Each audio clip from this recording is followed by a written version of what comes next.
Zany zany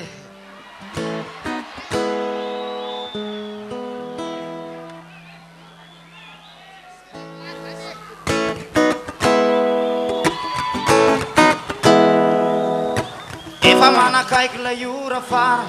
iainako ety ka ho foana ny tantarako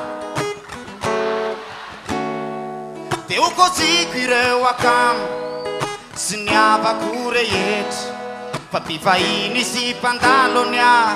ny datiko tsy ho voafetra de tonga ny andro andao zako andrio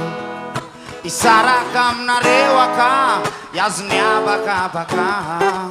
itomany anareo ivazabaza hanginireo pakafy fa ho tantara mantsy on'le vazo irangolako ibanaka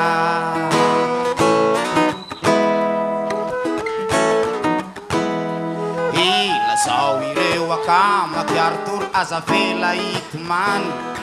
fa izatry maty fandehody iakatrany an-danitrany azasinao ira-pivavana raha miandry a manorisoro sy mandrangitra fa raha kikihatrany aloha elabe no efa zanak'Andriamanitra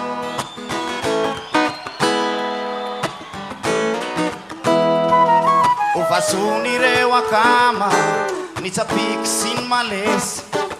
indrindryreo morsojaze sy ny mavesatra rehetra aza dino ny raka soky raprege arosy loha sivakabela de ho sambatra yeye veleso ny lamako mitsanganako mandihy ataovy an-tsaina mihitsy hoe fifaliana be ity raha sendra misy alahelo mandalo andohanao any mipetra andohako eo ka teniko hoe mipetra andohako eo ka teniko tsara e apetra andohako eo ka sotre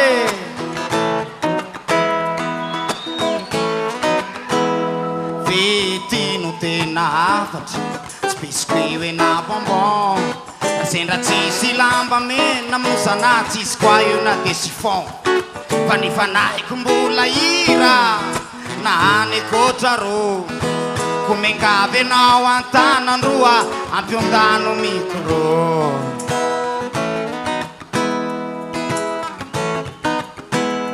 vitino tena afatra tsy biscuit hoe na bonbon sendra tsisy lamba mena mosana tsisy koana merito fa ny fanahiko mbola ira na hoanekotra ro ko mengavy anao ampiondano micro